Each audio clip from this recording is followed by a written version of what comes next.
I want to give a shout out to Lisa Cabrera because she had a great video about this minister in Utah, and I had to do my own detective work on old Brian Sauve with an italic over the V, it's French italic. This Hitler looking jive turkey came out and was talking about black culture, and he's a Utah minister. My reaction.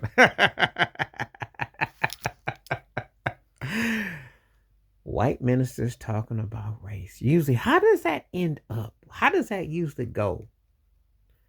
Unless you're Billy Graham, one of the few that actually told the truth. I did have a white minister once upon a time that actually did talk about race. He said he was going to take the stance that it was going to be divided, but he didn't care. By and large, the white ministers trying to talk about race and culture get it wrong, like a gutter ball. Well, it's kind of like bowling. It's a metaphor. If they got a black bowling ball and the white pins, they find a way to throw a gutter because they're not going to knock the pins, which is them, down.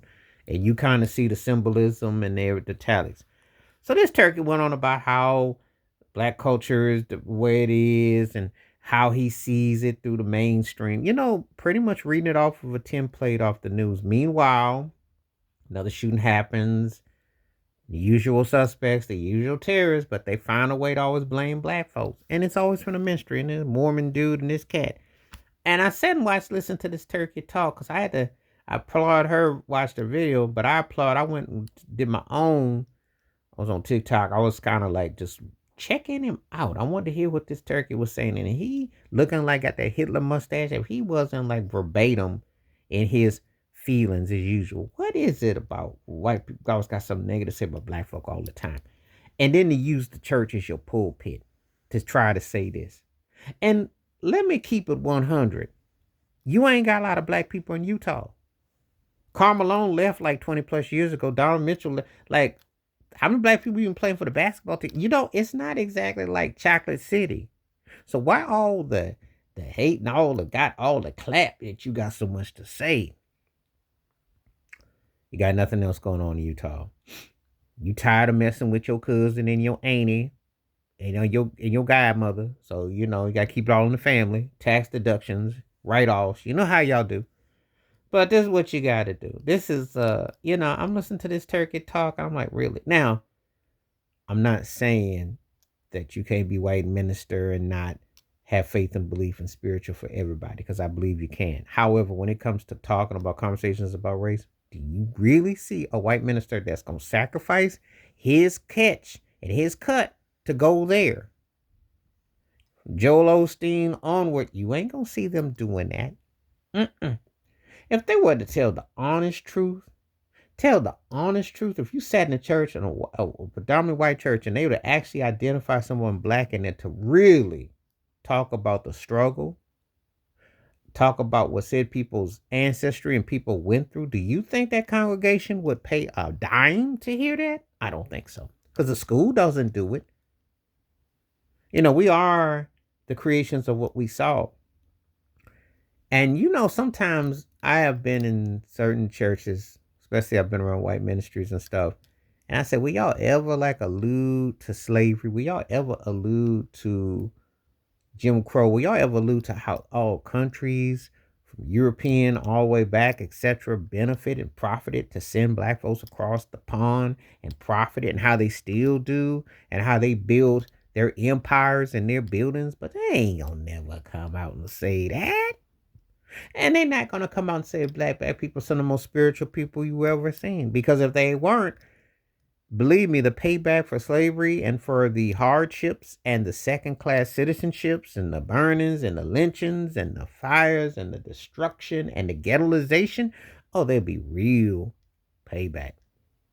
But you never had that to worry about, because we become pretty peaceful. But you do know it's biblical. The meek shall inherit the earth. And a good friend of mine always said black people were the meek that shall inherit the earth.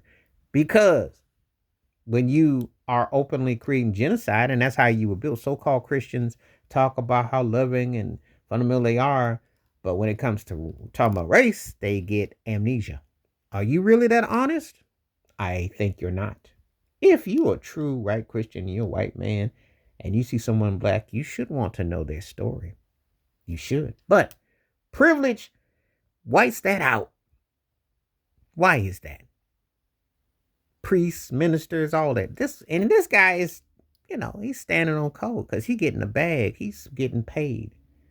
But those bad black folks has always been a problem. They hip hops is messing with my, Cardi B.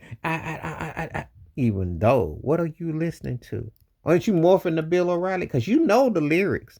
See, this is the funny thing. They see it but don't act on it. Step out of your comfort zone for a moment. One thing is that when black people all over the world, you know that racism is alive, you know that slavery was alive, and you know that people profit all the way afar. Imagine when you see a people that has overcome that, but you still have people like this minister still trying to say that mess because that's what sells tickets. That's what the mainstream tells you. It speaks on you to hate. It speaks on you to divide, to conquer, to look at someone that's there beneath you and below you. That's what it does. And the pulpit is one of the greatest centers of that because it has enabled white ministers to wear a suit and then wear a Klan suit and be a banker and any profession they want and never have to tell the truth. That's not to say that all. However, in the context the way this guy is, there's a lot that are like that. But they swear they're Christians through thick and thin. And they just think black people are the most wickedest, evil things they ever seen. But yet they got to talk about them. They got to scare somebody and keep the tactic and keep the family of Jim Crow alive. Keep the Civil War going. Please like, subscribe, welcome thoughts, comments, and I do respond. Thank you. Wash your hands. Keep your mind clear. Watch out for another. Share the video if you like. Stay safe, stay blessed, stay woke, stay free. I'm out one time. Peace.